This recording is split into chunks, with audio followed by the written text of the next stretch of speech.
নীতি আদর্শহীন সিপিএম এর মুখে এখন কংগ্রেসে গুরু কীর্তন করা এবং নানা পরামর্শ দেওয়া ছাড়া আর তেমন কোনো কাজ লক্ষ্য করা যায় না। বুধবারও সে একই ছবি দেখা গেল আগরতলার সিআইটিউ রাজ্য দপ্তরে। সেখানে সিপিএম জিরানিয়া মহকুমা কমিটির উদ্যোগে আয়োজিত শ্রমিক নেতা প্রয়াত চুনিলাল সাহার স্মরণ সভা অনুষ্ঠিত হয়। সেই স্মরণ সভায় বক্তব্য রাখতে গিয়ে রাজ্যের প্রাক্তন মুখ্যমন্ত্রী মানিক সরকারের গলায় যেমন কংগ্রেস সম্পর্কে গুণগান শোনা গেল, তেমনি কংগ্রেস সম্পর্কে অনেক পরামর্শ শোনা গেল। যেমন 5 রাজ্যের বিধানসভা নির্বাচনে কংগ্রেসকে একা লড়াই করা ঠিক হয়নি, কংগ্রেস সেটা ভুল করেছে ইত্যাদি। যে ঘটনাগুলো বলছে এগুলি হচ্ছে ফেসিস্টিক নতুন ফর্ম। 50-55-60 বছর আগে যে ফেসিস্ট ধরনটা ছিল, আক্রমণের যে চেহারাটা ছিল, আজকের পরিস্থিতিতে ব্যাপারটা এরকম ভাবে মনে করার কোনো কারণ নেই। আধুনিক বিশ্বে ফেসিবাদও এই আধুনিক পদ্ধতিতে ফেসিস্ট লোক আক্রমণগুলি সংগঠিত করার চেষ্টা করছে। কাজে এই জায়গায় দাঁড়িয়ে আমরা ত্রিপুরায় আক্রান্ত। দেশকে থেকে বের করে না আনতে পারলে ত্রিপুরাকে তো বের করা কঠিন হবে। এই পরিস্থিতিতে গতকালকে 28 দলের মিটিং হয়েছে দিল্লিতে। অনেকের সন্দেহ ছিল এই 5 তারিখে নির্বাচনের ফল বেরোবার পর বোধহয় এই 28 পার্টি নাও আসতে পারে, কিন্তু দেখা গেল 28 পার্টি এসছে। আরে 5 তারিখে নির্বাচনে কি হয়েছে?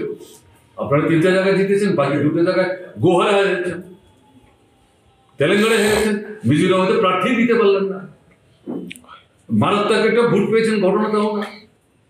যাদের সঙ্গে লড়াই হচ্ছে সামনাসামনি, ওখানে লড়াই হচ্ছে কংগ্রেস এবং বিজেপি।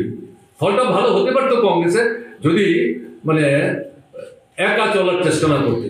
এটা তাদের ত্রুটি, তাদের ভুল। তো তারপরেও যেটা দেখা গেছে 18টি নির্বাচনে যে রাজ্যগুলোতে বিধানসভা, তাতে কংগ্রেস যে ভোট পেয়েছিল, এই সরকার তৈরি করতে না পারলো, তাদের ভোট কমেনি। What does it indicate? তাহলে তারা জিতলো কি করে? তাদের ভোটটা বাড়লো কি করে? ওই যে সমঝোতা করলো না, কংগ্রেস বাদ দিয়ে, বিজেপি বাদ দিয়ে বাকি যে দলগুলো, সেই দলগুলো প্রভাব বিস্তার করতে পারলো না, তাদের ভোটের ভালো অংশ বিজেপিতে গেলো। এটা স্থায়ী নাকি? এটা স্থায়ী না। এই আপনার টেলিগ্রাফ পত্রিকার মধ্যে একজন অর্থনীতিবিদ এই ভোটগুলোর অ্যানালাইসিস করে একটা প্রবন্ধ লিখেছিল। তাতে তিনি বলেছেন, দেখা গেছে এই বিধানসভা কেন্দ্রগুলোতে যারা জেতেন, এরপরে যখন লোকসভা নির্বাচনে তারা জিততেও, তারা লোকসভায় জিততে পারে। যারা হারেন দেখা যায় তারাই লোকসভায় জিতে যাচ্ছে। এটা হতে পারে, এটা ঘটনা তথ্যের দিক থেকে সঠিক। বন যাদের ভেঙে যাচ্ছে, কি হলো 5টা জায়গায়, এটা তাদের কাছে অনেকটা মগরধ্বজের মতো হলে হতে পারে। আমি ব্যাপারটা ওইভাবে দেখছি, কিন্তু ইতিহাসের তথ্য দিয়েছে। তাহলে এই জায়গায় দাঁড়িয়ে অনেকে বলতে শুরু করছে, কোথায় ইন্ডিয়া? আর ইন্ডিয়া না, এই তো এই যে 5টা নির্বাচন, কোথায় ইন্ডিয়া? ইন্ডিয়া ছিল না। আর কংগ্রেসের লোক থেকে বলা হয়েছে এখানে ইন্ডিয়ার তো কোনো অস্তিত্ব নাই, ঠিকই তো, এখানে অন্যদের সঙ্গে কিলাম, এটা কিছু না, এটা আতঙ্কভরি একটা অবস্থা। এটা অনেকের মধ্যে প্রশ্ন তুলেছিল। হওয়া কালকে তো দেখা গেল 28টা পার্টি গেছে, একমত, সবাই বুঝতে পেরেছে দেশের অস্তিত্ব যদি রক্ষা করা না যায়, গণতন্ত্র যদি রক্ষা করা না যায়, সংবিধান যদি রক্ষা করা না যায়, তাহলে পরে দলটা কি করে রক্ষা করবে? এটা তো কমিউনিস্ট পার্টি না, আজীবন বেআইনি থেকে কাজ করে যাবে লাল ঝান্ডা লুকিয়ে বুকের মধ্যে রেখো মানুষের জন্য।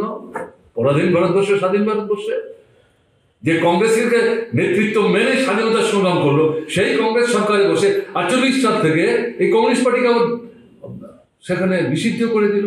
ব্রিটিশের আমলে করেছে সে স্বতন্ত্র কথা, কংগ্রেসে তো করলো, সরকার বসেই তো করলো। 47 সরকারে বসলো, 48 সেখানে তাকে নিষিদ্ধ করলো। এই অভিজ্ঞতা নিয়েই তো কমিউনিস্ট পার্টি কাজ করছে। অন্যদের ক্ষেত্রে এরকম না, তারাও ভয় পাচ্ছে। এদেরকে হটাতে হবে। কারণ যে স্লোগানটা আমরা দিয়েছিলাম, এখন এই 28 পার্টি একসাথে এই স্লোগান দিচ্ছে। কালকের মিটিংয়ে কি হলো আমি রাতেও লক্ষ্য করছিলাম, আজকে সকালে দেখলাম পত্রপত্রিকায়